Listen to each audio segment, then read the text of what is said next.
चुड़ैल का कहर। मैंने पहली बार अपने पापा को इतना परेशान देखा था।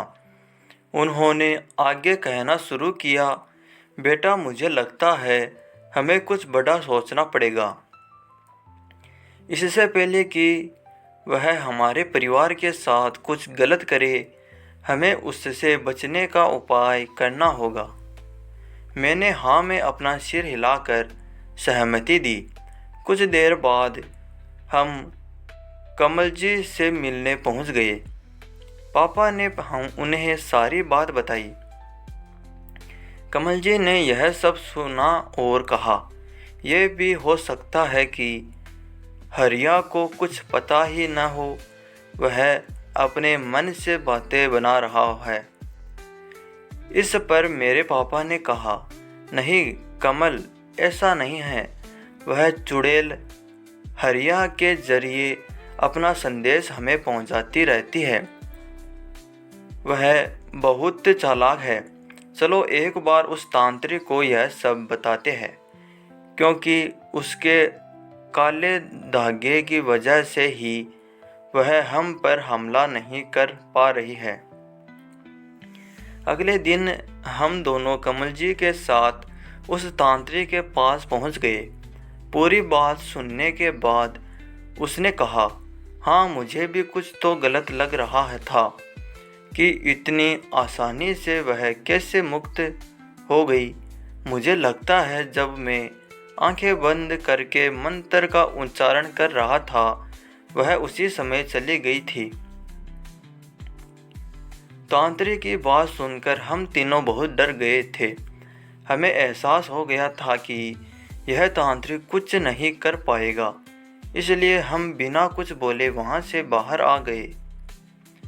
कमल जी ने कहा, अब क्या करें ज्ञानचंद जी?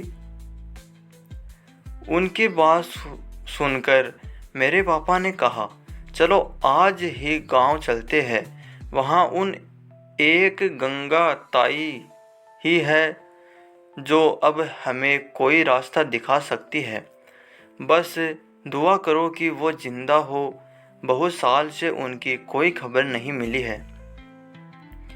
हम गाड़ी में बैठकर सीधे गांव पहुंच गए। गांव वालों से गंगा ताई के बारे में पूछा तो उन्होंने बताया कि वो बीमार है। हम उनके घर पहुंच गए। पहले तो उन्होंने किसी को पहचानना नहीं, फिर जब पापा और कमल जी ने अपना परिचय दिया तो वो पहचान गई। गंगाताई ने जो कुछ बताया उसे सुनकर हमारे रोंगटे खड़े हो गए। उन्होंने कहा, मैंने ही उन दोनों लड़कों के परिवार को उस चुड़ैल से बचाया था। वह उस समय बहुत क्रोध में थी और उनके भी पूरे परिवार को मारना चाहती थी। यह सुनकर मेरे पापा ने ताई जी के पैर पकड़ लिए। गंगा ताई, हम बड़ी उम्मीद लेकर आए हैं, हमें और हमारे परिवार को भी बचा लीजिए। यह सुनकर गंगा ताई ने कहा, तुम भूल रहे हो, मैंने क्या कहा? मैंने कहा मैंने उनके परिवार को बचाया था। बदले में चुड़ैल को उन दोनों का शिकार बनना पड़ा था।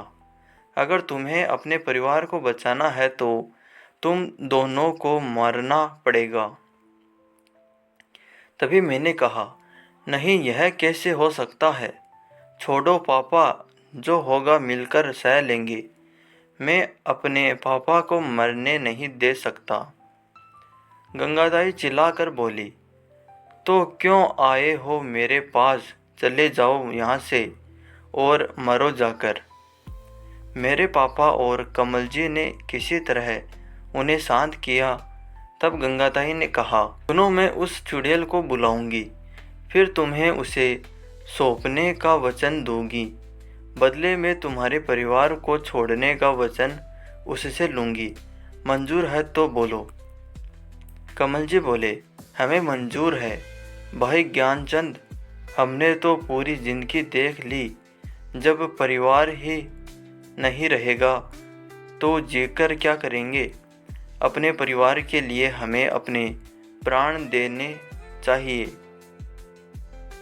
पापा ने भी हाँ में सिर हिलाकर उनका समर्थन किया। मैं कुछ बोल नहीं पा रहा था, लेकिन मेरा मन छटपटा रहा था। मैं अपने पापा को खोना नहीं चाहता था। 2 दिन बाद का समय निश्चित हुआ। हमें अपने अपने परिवार के साथ वहां आना था। रात के समय चुड़ैल को बुलाया जाएगा। घर पहुंचकर मैंने और पापा ने सारी बात अपनी मम्मी और आशा को बता दी। यह सुनकर उनका रो रो कर बुरा हाल हो गया। पापा उन्हें समझा रहे थे, लेकिन मेरी मम्मी बार बार बेहोश हो जाती थी। उनसे यह सदमा बर्दाश्त नहीं हो रहा था। 2 दिन बाद हम तय समय पर कमल जी और उनके परिवार के साथ गांव पहुंच गए।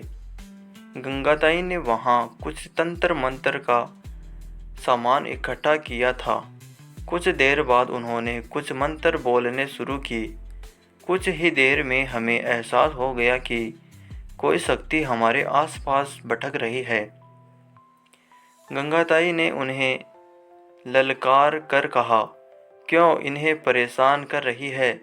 इन्होंने तो तुझे नहीं मारा, तेरा बदला पूरा हो गया है, छोड़ दे इनको। उस परछाई ने हंसते हुए कहा, तू इन्हें नहीं बचा पाएगी, मैं इन सबको मार दूंगी।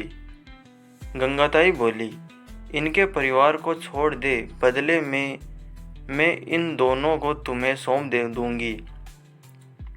परछाई बोली, ठीक है, मैंने तेरी बात मान ली, इन्हें मेरे हवाले कर दे। गंगाताई ने कहा, जाओ तुम दोनों उस खेत में चले जाओ, मैं इससे ज़्यादा कुछ नहीं कर सकती। मुझे बहुत गुस्सा आ रहा था। मैंने चिल्लाते हुए कहा, हिम्मत है तो मुझे मार के दिखा, इन बुजुर्गों पर क्या अपनी शक्ति दिखा रही है। गंगाताई ने कहा, ज्ञानचंद, रोक अपने बेटे को, नहीं तो ये भी जान से जाएगा। इसे पता नहीं वो कितनी शक्तिशाली है। मेरे पापा मेरे पास आए और अपने हाथ से मेरा मुंह बंद कर दिया और बोले, इसे माफ़ कर दे, यह बच्चा है, मैं मरने के लिए तैयार हूँ। फिर मेरे पापा ने कहा, बेटा सबका ध्यान रखना, मेरे तेरा साथ यहीं तक था, अब मेरे जाने का समय आ गया है।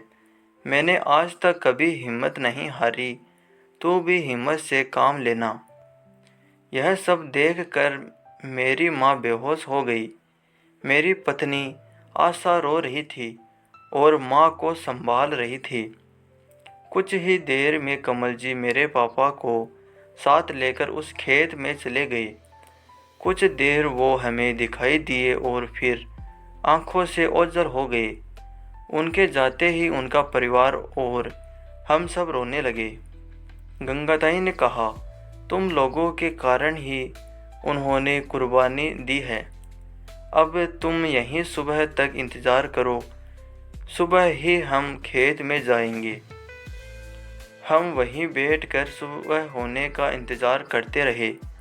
सुबह होते ही मैं और कमल जी का बेटा दोनों दौड़कर खेत में पहुंच गए। तब तक गांव वाले भी इकट्ठे हो गए थे। वहां जाकर देखा कि मेरे पिता और कमल जी दोनों की लाशें पड़ी थी। उनके शरीर पर कई जगह घावों के निशान थे, जिनसे खून निकल कर जमीन पर पड़ा पड़ा सूख रहा गया था। यह सब देखकर हमारा दिल बैठ गया। गांव वालों की मदद से हम दोनों को गंगाताई के घर के आंगन में ले आए। चुड़ैल का बदला पूरा हो गया था। वहीं गांव में दोनों का अंतिम संस्कार करके हम सब वापस आ गए। पिताजी के जाने के कुछ दिन बाद ही मेरी माँ ने भी प्राण त्याग दिए।